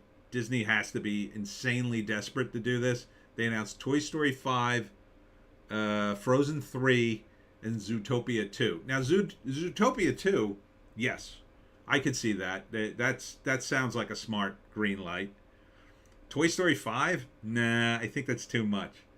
Harry, there needs to be a racist human character who calls the elves knife ears with a hard K. Yeah. I mean, you know, we did a lot worse in Dungeons and Dragons. I mean, that's the thing. Like, people are so sensitive. They're not sensitive to the violence, right? They seem like my mother was sensitive hearing us talk about the violence in the game. Nobody else cared about the violence, really. They were more worried about the satanic stuff during the satanic panic of the 80s. And that ridiculous movie with Tom Hanks. This was this was like one of the first movies Tom Hanks was in. It was about a group of Dungeons and Dragons player, and then the Tom Hanks character goes insane, and I think he kills somebody, which was based on some sort of rumor that happened on a college campus or some BS. But it was the idea that, oh, Dungeons and Dragons was going to lead you down a dark path, and you could get one of those little churchy flyers they used to hand out telling everybody they were going to hell, and one of them was, you're going to hell because, you play Dungeons and Dragons. And in that one, that similar things would happen. So, yeah, we used to say all kinds of crazy things, which I won't repeat here. Oh, and this story was this week, too. Quantum Leap likely to be canceled, retcons original series. The most recent episode, I think, was one of their lowest rated ever. It was written by a trans writer, and it was about a trans character, and there's a trans character in the Quantum Leap crew, and trans. Gee, I wonder why the show's being canceled. Ardent, to quote Joe Cat on Half Elves, filthy knife-eared mongrel mutts. Yeah, Joe Cat's good fun. I'm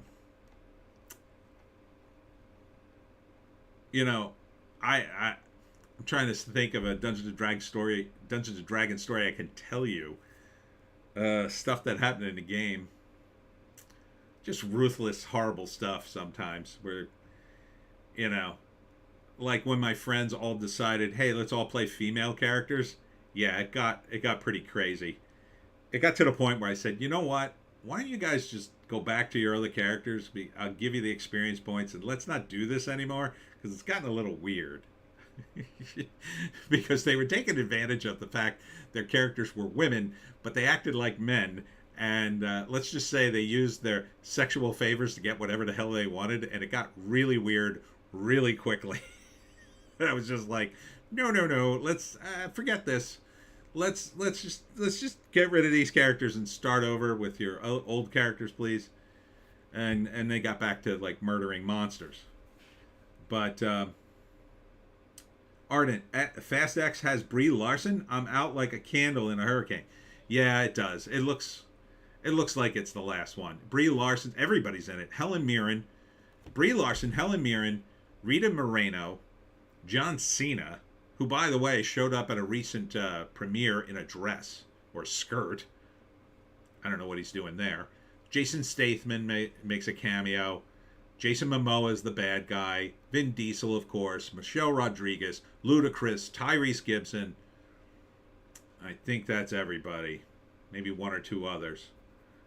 It's a star-studded event. That's how you know the movie's done. The franchise has got to be done soon because they got to keep up in the ante. Like, if they do this, they put 10 celebrities in it. And Paul Walker's in it, too, because they go back to one of the old movies and tie it into the current plot with Jason Momoa. So there's a scene with Paul Walker. And so, I don't know. I think they retired his character, right? His character doesn't die. They just retired him. And, so I don't know. I don't follow it. It's gotten so stupid now. I think it was too serious, but because it was so serious, I think it lasted that long. Now it just seems insanely ridiculous. Somebody in my comment section was saying how they hoped it would hold together. They like the series. I can understand you liking the series. I like car stunts and stuff like that, but I can't sit through the dialogue with that. It's just going to be nuts. It's going to make me want to bang my head against the wall. Ardent, please tell me The Rock is in it after saying he wouldn't show up in a film with guns ever again. I don't think he is. The rumor is they had a split because some of the cast were mad at The Rock for doing a spin-off series on his own.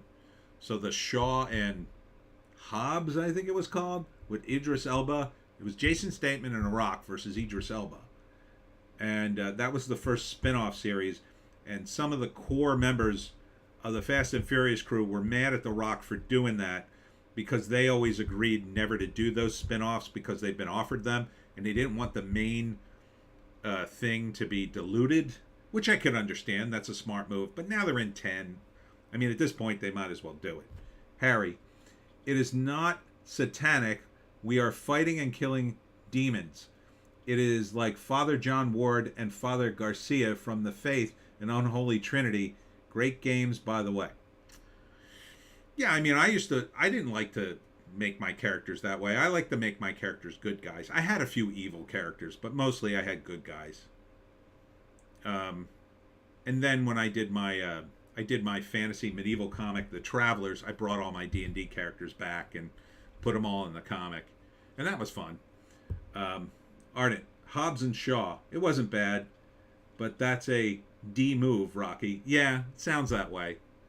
It sounds like he was a little full of himself because they said the rumor was in the Black Adam premiere, he started throwing his weight around. He insisted that they have a tequila bar with his tequila. And Warner Brothers didn't want to do that because they saw it as more of a family film and they didn't want that impression, but he pushed for it.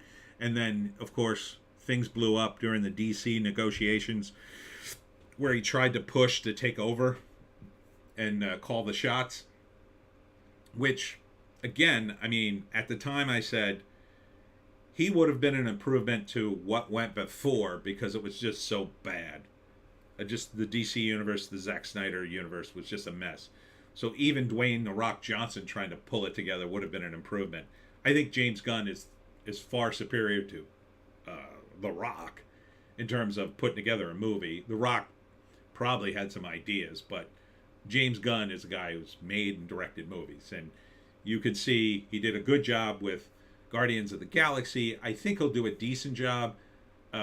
Ultimately, I think he is constrained by corporate forces that we're not privy to, right? So there's just certain things he can't get his hands on or they won't let him do, and that's it. That's why they're doing Paradise Lost, a TV show about the Amazons on Paradise Island. So it's a Wonder Woman show. It's the first not Wonder Woman show. So we've had a million not Batman shows. Now they're expanding into not Wonder Woman shows. Oh, what's this about? Oh, it's about Wonder Woman, where she grew up. Oh, is Wonder Woman going to be in it? Oh, no. No. All the other characters will be, though. Ardent, I think I said that last week, but The Rock looks really old in Black Adam. Yeah, that's what you said. I mean, I thought he looked okay. I mean, he definitely looks older, but I think that works for Black Adam to a certain extent. He's still in shape. I did want to see a Black Adam Shazam fight. I don't think we're going to get to see that. I thought Zachary Levi makes a great Shazam. I think it would have been a good matchup. I didn't see Black Adam, but you know, if they did that matchup, you could just make Black Adam darker. I mean, you could just go down the darkness and say, screw it, I'm going to kill everybody and take over the world. And then Zachary Levi could pound him into the sand and then, I don't know, seal him in a coffin somewhere and in a pyramid, and that would be the end of it. But I don't think we're going to get to see that. Maybe in a multiverse thing down the road, if James Gunn allows it. You know, but he's trying to get the DC universe on track. But then there's also the rumor that the only reason they're trying to get the DC universe on track is to sell it to someone else, or sell Warner Brothers to, I don't know who. The potential buyers they listed were Amazon, Google, who else? A couple of others. Universal. I would like to see, if they did sell it, I would like to see Universal buy it because I think they do okay with their IPs. Ardent, even in the old Captain Marvel cartoon, Black Adam died. Yeah, or that would be a great ending too. He just dies. Shazam kills him. I mean, he is super old. But, you know, nobody dies in comics. I wouldn't kill him. I would, you know, I'd put him in the coffin, and then later, if I wanted to do the Black Adam Returns, you recast him. Another guy comes out of the coffin, and you just pretend like he's the same guy. Somebody is similar to The Rock, but it's not him, and, you know, all muscled up. But, you know, he's going down this path. I don't know. The whole Flash movie looks, I think it's going to be hot garbage, but, you know, that's part of being in the movies. You have to be a team player. So, when my movies came out, I couldn't say anything negative about them. You know what you know how much trouble I would have been in? I mean, now I can kind of say negative things, but like the movies have been out 100 years, like nobody cares. I'm not hurting the movie by talking about it if I don't like it, but yeah, when a movie comes out, oh man, you can't say that kind of stuff. You can't say the movie sucks or anything like that. You gotta be a team player. Oh no, it's great. It's a different interpretation. So, and these guys at their level are contractually obligated. Oh yeah, that's in their contract. Oh, you can't say anything negative about the movie. When Bruce Willis was on David Letterman and talked about Hudson Hawk and implied it wasn't good, that could have been a breach of his contract, but he was such a big star back then. Probably didn't matter, and the movie tanked, so. Ardent. Black Adam is a perfect description of what they would do to Doctor Doom if Hollywood had a hold of him now. I think they do. I mean, the rumor is they're bringing back the Fantastic Four, and I assume Doctor Doom's coming back with them, but I don't know. It's too late. The Fantastic Four is, I don't know. I don't know if they could save it. Harry, honestly, my favorite DC storyline is Deceased. Zombie story, because I love it when they return to Earth and the people who managed to survive ask, "What are you doing back here? You managed to escape. Why did you return?" I didn't read it. The zombie thing, I mean, I hated Marvel Zombies. I'm sure Deceased was very similar. It's just like, it's a fun fantasy story, but I think they blow it up too much. Back in the day, back in the 80s, Chris Claremont did a great story where there's this character, I think he's a wizard named Kubla Khan, and he saved himself in a necklace from medieval times, and someone discovers the necklace and puts it on. He returns, and for some reason he hates Spider-Man. And so he turns all of New York City into a medieval fortress. And then all the characters in New York City trapped in there at the time, the Avengers and the X-Men, they all turn into the medieval versions of themselves. Some of them work for the bad guys, some of them don't, but Spider-Man's the same.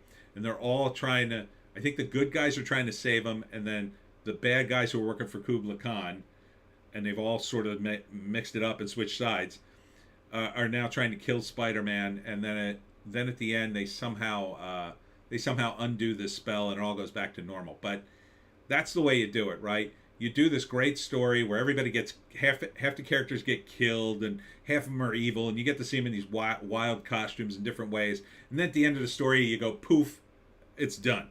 It never happened. It doesn't matter. It was just a fun couple of issues. Hope you'd enjoyed it. On to the next thing. Instead, they do these specials, and it costs you $20 to buy them. It's too much. Too much.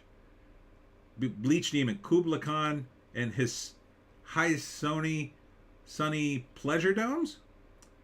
Kubla Khan and his Sunny Pleasure Domes? No. I don't know if that was his name. I think it was Kubla Khan. I want to say it was. It was way back in the 80s. And it was just a cool couple of issues. That's it. And then went right back to regular X-Men and Spider-Man. Ardent just found a completely legal source for the Marvel Razor line Barkerverse books. Can't wait to reread them. Okay. Yeah, I mean, I think it's fine to do Elseworld type stories, but I think you got to keep it in context. They're doing the Doom that came to Gotham. It's Batman in the 1920s. They're doing an animated series. I think for one animated series movie, sure. I mean, that's probably going to be good. It's Mike Mignola. It's a good creator. It'll be fun. You take it beyond that, I think it'll be too much. I think the Spider-Man Noir, I mean, I think if you did one animated version of the movie, that would be fun. Maybe once. To do a live-action series at Amazon, I think that's dumb. It sounds like Amazon's so desperate to get their hands on a piece of Spider-Man, they'll take anything they can get, right? I mean, that's what it sounds like to me. Okay. Now they're going to say, well, we have our Spider-Man, Spider-Man Noir. It's like, why would Sony, I don't know. Is Sony and Amazon doing it together? I don't know. I don't know. It's just too much. Too much. Too many Spider-Men. They're going to dilute the brand. Did I have anything else? I had CBR up. Oh, I was going to talk about Indiana Jones, but we talked about that. What time is it? Oh, it's coming up on 10, so I should probably wrap. Bleach Demon. Sorry, Kubla Khan is an old Samuel Taylor poem. Ah. Let's see if I can look it up really quick. There's Claremont. It's an X-Men. Spider-Man. Kubla Khan, I think it was. See if it comes up.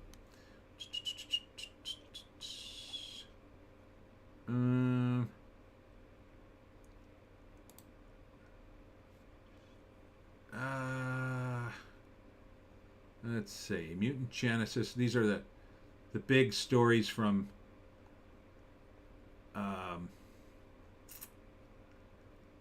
Chris Claremont. Excalibur. Days of Future Past. Now, it wasn't that. God Loves, Man Kills. No, it wasn't on here. Let's see. Ardent. Gods and Monsters was okay, but DC should stick to the OG source material for animation rather than Elseworlds. Yeah, I agree. Harry, people never die and people never stay crippled in comics. I effing hate it. I'm telling it is why I like manga. People stay dead and they stay in their wheelchairs in manga, unlike Batgirl. Yeah, I agree. They shouldn't do that. Let's see. Chris Claremont. Let's try Medieval, X-Men, and Avengers. See if that comes up.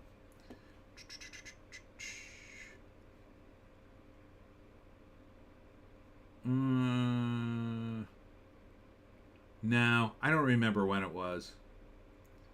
It was only a short run. It wasn't even like one of these big runs that Claremont had. Claremont would do sometimes these epic runs, but sometimes he'd just do stories, straight up stories. He was great. He was really good. And he could do progressive stories without essing his pants all over the place like some of these writers. But now he'd be too far right for most of these people. Ardent, is the medieval stuff when Thor was a frog? No. No, it was only a couple of issues. It probably started in Spider-Man. Let's see if I can find it in Spider-Man. Marvel Comics. New York as a medieval city. Try that. Marvel's Darkest Sorcerer. Turn New York into a savage medieval realm. Here it is. That's him. No, his name wasn't Kubla Khan. It was Kulan Gath. Kulan Gath. Oh, and he was the villain in Conan. Ah, okay. Didn't realize that.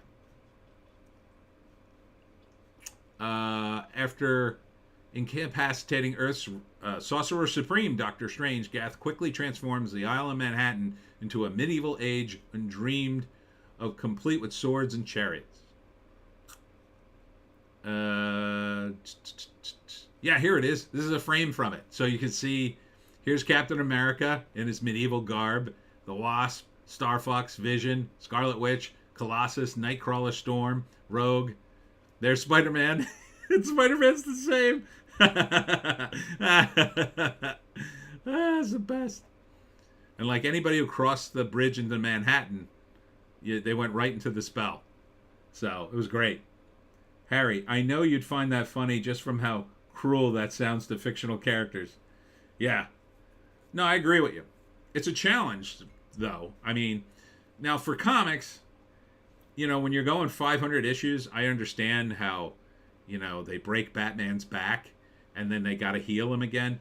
But the thing is, you shouldn't break Batman's back to begin with. Batman's your main character. He's not a guy you can do that to. You could do it to another character you don't intend to bring back, but Harry, wouldn't the U.S. military nuke that? They couldn't because it was magic. So the rule with magic is he's got this like force field around the city because he's super powerful, and as soon as the nuke comes through, it turns into, I don't know, a rock, like a catapult rock or whatever the medieval equivalent is. And it just dissipates. You can't use technology against the supernatural. That's why Superman had that weakness. Superman could get turned into different stuff, and he had a weakness for the supernatural. And it's a real problem, because if Superman gets his mind taken over, oh man. But yeah, I highly recommend this story. Do they tell you the number? What are the number issues? I didn't realize it was a Conan the Barbarian villain. That's so cool. Oh, this was such a great story. Okay, here it is. 2-issue 1985 epic told an Uncanny X-Men 190 and 191. That's it. It was just those 2 issues. Gath is unceremoniously encased inside a magical amulet after being defeated by Spider-Man and the Ukrainian superheroine Red Sonja. Eventually, the amulet finds itself in the hands of a hapless fisherman before finally a thief takes possession of it. Oh, okay. So there's another story in Spider-Man where it happens, and then this is sort of the sequel to that. Harry, not with that mindset. I'm telling you, you can't beat Supernatural. It doesn't play by normal rules. You have to play by the supernatural rules. And you gotta know what you're doing in the magic realm. So yeah, check out if you can find those issues or a reprint. 190 X-Men, Uncanny X-Men 190, 191. LOL, Ardent says Kulan Gath was a Conan villain. I remember that story now. Yeah, I didn't realize he was a Conan villain. I could have sworn it was Kubla Khan, but I at least I got the K right, I guess. Yeah, it was badass. It was totally badass. I just laughed my butt off. And then Spider-Man's the same. Vision's the same. Scarlet Witch is the same. But, like, you know, you can see the medieval outfits. And then Storm is like, you know, loincloth and a bikini top. Looking smoking. So, yeah. I think the New Mutants totally switch sides in this, because I don't know, they're too weak. They're too weak or something. But on that happy note, nostalgia, I'm gonna wrap because it's 10 o'clock. I still got a couple more videos to do. What's going on this week? I'll be at Berlin Brewing on Friday, so look for that. And that's about it for me. Anybody know the score of the game? I don't care. Who cares? I had a great meal, though. Oh, my Super Bowl meal was delicious. My sister-in-law really knows how to cook. Later, Ardent. Say goodbye, Joan. Joan says goodbye. Her and her stinky breath. Just be glad this isn't smell-o-vision. All right, I'm going to end it here. Cheers to you, Bleach Demon. Cheers to everyone. And we'll see you next week. I don't got nothing going on. I better get something going on. Ugh.